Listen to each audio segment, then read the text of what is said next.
नमस्कार दोस्तों मैं नवीन कुमार अपने चैनल लैंग्वेज ऑफ प्लैनेट्स में आपका स्वागत करता हूं। दोस्तों, जन्म कुंडली का ये भाव 12वां भाव कहा जाता है। इस कुंडली के अंदर इस भाव के स्वामी को 12th लॉर्ड यानी द्वादश भाव के स्वामी का दर्जा दिया जाता है। इस भाव में जो भी राशि लिखी होती है उस राशि के स्वामी ग्रह इस भाव के स्वामी होते हैं। इस भाव को खर्चे का भाव, शैया सुख का भाव, विदेश भाव और अर्थात इस भाव को कुल मिलाकर ज़्यादा बढ़िया भाव नहीं माना गया है। छठे, 8वें और 12वें को अच्छा भाव नहीं माना गया है। तो आज हम देखते हैं कि यदि कुंडली के 12वें भाव के स्वामी 12th लॉर्ड कुंडली के अन्य भावों में बैठेंगे तो वो आपको किस प्रकार का फल यहाँ देंगे। दोस्तों, जन्म कुंडली के 12वें भाव के स्वामी यदि लग्न में बैठ जाते हैं तो जातक बहुत बढ़िया भाषा बोलने वाला, शानदार भाषा बोलने वाला, एक बढ़िया पर्सनैलिटी वाला, मतलब आकर्षक पर्सनैलिटी, अट्रैक्टिव उसका नेचर होता है। सुंदर शरीर वाला ये जातक जो है आसानी से सामने वाले लोगों पर अपना प्रभाव डालने में कामयाब रहता है। जब 12th का स्वामी लग्न में आ जाता है तो ऐसा जातक विदेशों में रहने वाला भी हो सकता है। कई कुंडलियों में ऐसा देखने को मिला है। ऐसा व्यक्ति ये भी संभव होता है, कई मामलों में देखने को मिलता है कि ऐसा व्यक्ति हमेशा शादी ना करने के फेवर में आ जाए कि भाई मुझे शादी करनी ही नहीं है। मुक्त हस्त यानी खर्चे ऐसे व्यक्ति के बढ़े हुए होते हैं। ऐसा जातक किसी के कंट्रोल में ना रहने की इच्छा रखने वाला ऐसा जातक होता है। कुछ प्रतिशत मामलों में ये भी देखने को मिलता है कि ऐसे जातक में कुछ 5%, 4% मामलों में नपुंसकता का भी मामला आ सकता है यदि 12th लॉर्ड कुंडली के लग्न में बैठ जाता है। इम्पोर्टेंट हो सकता है व्यक्ति 2-4% प्रतिशत मामलों में। दोस्तों, जन्म कुंडली के 12th हाउस का स्वामी यदि जन्म कुंडली के दूसरे भाव में जाकर के बैठ जाता है तो जातक कड़वी भाषा बोलने वाला, अर्थात उसके शब्द इस तरह के होते हैं कि सामने वाले को चुभते हैं। उसकी भाषा अच्छी नहीं मानी जा सकती। मन में कपट रखने वाला, कृपण इंसान जिसे कहते हैं, इस तरह का उसका स्वभाव होता है। ऐसे जातक के पास धन धान्य की कमी रहती है। उसको हमेशा धन को लेकर के परेशानियां बनी रहती हैं। ऐसा जातक किसी भी प्रकार से समाज के मुखिया, समाज में किसी सरकार के माध्यम से दंड पाने वाला भी ऐसा व्यक्ति हो सकता है। ऐसे जातक को अक्सर ऐसे कई मामलों में देखा गया है कि ऐसे जातक को तीर्थ यात्रा में मृत्यु का वर्ण होता है।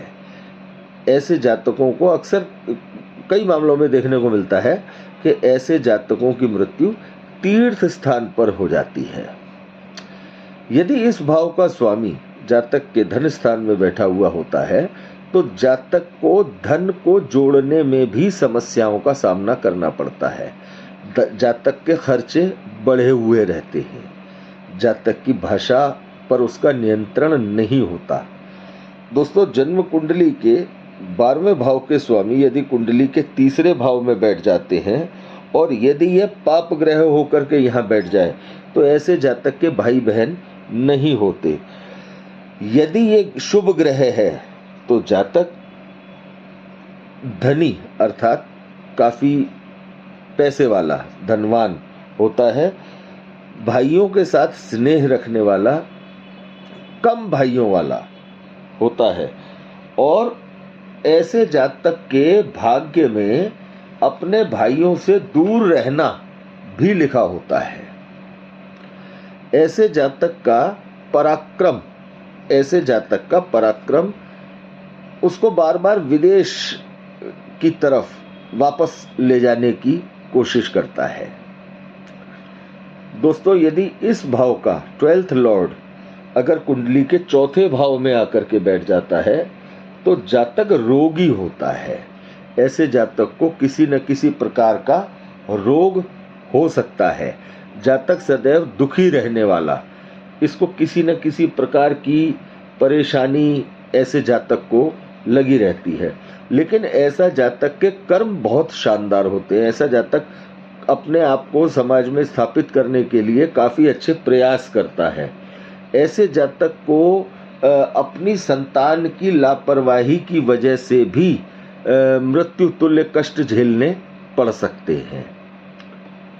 दोस्तों यदि 12वें भाव का स्वामी कुंडली के पंचम स्थान में आकर के बैठ जाता है तो जातक संततिवान, अर्थात ऐसे जातक की संतान बहुत शानदार होती है। लेकिन यदि यही ग्रह पाप ग्रह है तो जातक को संतान होने में समस्याओं का सामना करना पड़ता है। यदि यह अशुभ ग्रह है तो जातक धनी होता है।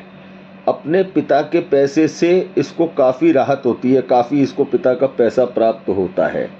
और ऐसा जातक यदि ये शुभ ग्रह है तो ऐसे जातक के पुत्र भी लायक होते हैं और ऐसे जातक को अपनी संतान का सहयोग भी उचित मात्रा में मिलता है। दोस्तों यदि जन्म कुंडली के 12वें भाव के स्वामी कुंडली के 6ठे भाव में आकर के बैठ जाते हैं तो जातक को आंखों से संबंधित समस्या का सामना करना पड़ सकता है। जातक दूसरों के लिए अपने मन में द्वेष भाव रखने वाला हो सकता है। जातक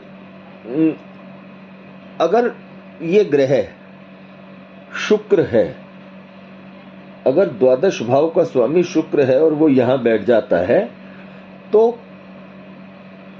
कुछ 1% ऐसी संभावना भी बनती है कि जातक को जन्म से ही दिखाई ना देता हो, अर्थात उसके नेत्र ना काम करते हो। दोस्तों इस भाव का स्वामी जब इस भाव में बैठ जाता है तो यहां एक विपरीत योग बनाता है, क्योंकि 6ठा और 12वां दोनों ही भावों को बढ़िया अच्छा भाव नहीं माना गया है। लेकिन इस भाव का स्वामी जातक यदि अपने से सप्तम 6ठे भाव में बैठ जाता है, 12वें का स्वामी यदि 6ठे में आ जाता है तो जातक को विदेशों से धन प्राप्त करने में सहायता करता है। जन्म कुंडली के 12वें भाव के स्वामी यदि कुंडली के सप्तम स्थान में आकर के बैठ जाते हैं तो जातक दुष्ट होता है, यानी उसका हिसाब किताब दूसरों को कष्ट देने वाला होता है। जातक दुराचारी, फालतू बोलने वाला, मतलब कुछ भी अनाप शनाप मुंह में आता है वो बक देता है। ऐसे जातक की स्त्री उसे मृत्यु तुल्य कष्ट प्रदान कर सकती है। कई मामलों में देखा गया है ऐसा कि 12वें का स्वामी यदि कुंडली के सप्तम स्थान में आ जाता है तो ऐसे जातक को स्त्री के द्वारा भी मृत्यु तुल्य कष्ट झेलने पड़ सकते हैं। या ऐसा व्यक्ति किसी ऐसी महिला के द्वारा भी मृत्यु तुल्य कष्ट भोग सकता है जो जिन्हें समाज में अच्छा नहीं माना जाता। दोस्तों 12वें का स्वामी यदि जन्म कुंडली के सप्तम स्थान में आ जाता है तो जातक को विदेशों से काम करने में सहायता मिलती है, लेकिन लाभ होने में संशय बने रहते हैं, क्योंकि 12वें स्थान से सप्तम स्थान 8वां होता है। लाभ में दिक्कत आती है, लेकिन इसके विदेशों के संबंध जल्दी बन जाते हैं और कारोबार जल्दबाजी में ये शुरू कर सकता है। यदि 12वें का स्वामी कुंडली के सप्तम स्थान में आ जाता है तो जातक के दाम्पत्य जीवन में भी परेशानियां रह सकती हैं। दोस्तों यदि जन्म कुंडली के 12वें भाव के स्वामी कुंडली के अष्टम स्थान में आ जाते हैं तो यहां भी विपरीत योग बनाते हैं। ऐसा जातक यदि पाप ग्रह होगा तो ये जातक को अल्पायु बनाएगा निश्चित तौर से, और ऐसा जातक लोगों की बुराइयां करने वाला, ऐसा जातक लोगों की बुराइयां करने वाला हो सकता है। ऐसा जातक इधर की बात उधर करने वाला, चुगलखोरी करने वाला हो सकता है। ऐसा जातक अपने काम को आगे बढ़ाने के साधनों को प्राप्त करने के प्रयास ही करता रहता है, यानी अपने काम को मैं कैसे आगे बढ़ाऊं, मुझे अपने काम को कैसे आगे बढ़ाना है, उसे यही उधेड़ बुन हमेशा लगी रहती है। यदि जन्म कुंडली के 12वें भाव का स्वामी कुंडली के अष्टम में आ जाए, और यदि ये शुभ ग्रह है, 12वें का स्वामी शुभ ग्रह होकर अष्टम में आ जाता है, तो ऐसा जातक अच्छा धन इकट्ठा करने में सफल हो जाता है। यदि कुंडली के 12वें का स्वामी कुंडली के अष्टम स्थान में आ जाता है और वो शुभ ग्रह होगा, तो जातक को अच्छा धन इकट्ठा करने में, यानी अच्छा पैसा इकट्ठा कर लेने में उसे सफलता प्राप्त होती है। दोस्तों, जन्म कुंडली के 12वें भाव के स्वामी यदि कुंडली के 9वें भाव में आकर के बैठ जाते हैं, तो जातक को तीर्थ स्थानों की यात्रा करने के कई मौके मिलते हैं। और अगर ये पाप ग्रह है तो जातक की सभी यात्राएं बेकार सिद्ध होती हैं। धन का नाश होता है यात्राओं में, शारीरिक कष्ट भी होता है यात्राओं में, जातक को विदेशों से अच्छा सहयोग भी नहीं मिल पाता। यदि ये शुभ ग्रह है तो जातक की तीर्थ यात्राएं सफल होती हैं। जातक के का पैसा धार्मिक आध्यात्मिक यात्राओं में लगता है। दोस्तों, जन्म कुंडली के 12वें भाव के स्वामी यदि कुंडली के 10वें भाव में आकर के बैठ जाते हैं, तो जातक मन से साफ, सबका भला चाहने वाला, अपनी स्त्री के अलावा किसी स्त्री से संबंध न रखने वाला ईमानदार शख्स ऐसा होता है। ऐसे जातक को पुण्य अपने शुभ कर्मों द्वारा, पुण्य कर्मों द्वारा कमाई करना पसंद होता है। ऐसा जातक उल्टे सीधे तरीकों से पैसा कमाना पसंद नहीं करता। हाँ, ये हो सकता है कि ऐसे जातक की माँ कड़वा बोलने वाली हो, ये निश्चित कई जगह देखने को मिला है। 12th लॉर्ड यदि कुंडली के 10वें स्थान में आ जाता है तो।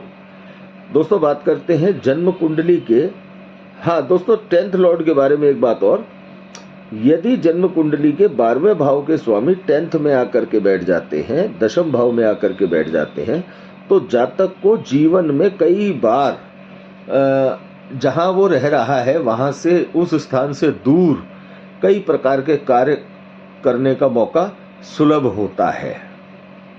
ऐसे जातक को जीवन में कई बार दूर स्थानों से काम करने के ऑफर्स आ सकते हैं। दोस्तों, यदि जन्म कुंडली के 12वें भाव के स्वामी कुंडली के 11वें भाव में आकर के बैठ जाते हैं, तो जातक दीर्घजीवी, दीर्घायु होता है। जातक धनी होता है। ऐसा जातक सत्य का साथ देने वाला, ऐसा जातक नैतिक मूल्यों का पालन करने वाला होता है। ऐसा जातक मान सम्मान से परिपूर्ण होता है। ऐसे जातक का मान सम्मान उसे शानदार स्थिति में मिलता है। यदि जन्म कुंडली के 12वें भाव के स्वामी 12वें भाव में बैठ जाते हैं, तो जातक धनवान होता है, जबरदस्त खर्चीला होता है। जातक मध्य आयु होता है। बहुत ज़्यादा एज और बहुत कम एज ऐसे जातक की नहीं होती, मध्य आयु ऐसे जातक की मानी गई है शास्त्रों में। ऐसा जातक किसी गांव का मुखिया, या ये कहा जा सकता है कि वो किसी स्थान का प्रमुख हो सकता है। ऐसा जातक विदेशों में निवास करने वाला भी हो सकता है। दोस्तों, जन्म कुंडली के आखिरी 12th हाउस का सभी भावों में ये संभावित फल हमने आपको बताया। जन्म कुंडली के 12वें भाव के स्वामी यदि किसी भी प्रकार से किसी अन्य भाव में बैठकर उसके फलों को दूषित कर रहे हैं या किसी भी प्रकार की कोई समस्या दे रहे हैं, तो इस भाव से संबंधित समाधान के समय आप इसका रत्न धारण नहीं कर सकते। 12th हाउस का रत्न धारण नहीं किया जा सकता। इससे संबंधित आप उपाय कर सकते हैं। इससे संबंधित, इस ग्रह से संबंधित आप मंत्र जाप कर सकते हैं। इस भाव से संबंधित आप रुद्राक्ष कॉम्बिनेशन धारण कर सकते हैं और अपनी जन्म कुंडली के अनुसार अच्छे ग्रहों यानी केंद्र त्रिकोण के भावों को रुद्राक्ष कवच के माध्यम से मजबूत करके इस भाव के बुरे फलों को आप कमजोर कर सकते हैं। तो दोस्तों, उम्मीद है आपको हमारा ये एपिसोड अच्छा लगा होगा। इसमें दी गई जानकारी आपको अच्छी लगी होगी। यदि आपको ये हमारा वीडियो अच्छा लगा हो तो ज़्यादा से ज़्यादा लाइक करें, शेयर करें और ज्योतिष को पसंद करने वाले लोगों को इसको शेयर करें और चैनल को सब्सक्राइब करें। अपने अगले वीडियो में हम आपके सामने उपस्थित होंगे दोस्तों, एक नई जानकारी, एक नए विषय के साथ। धन्यवाद दोस्तों।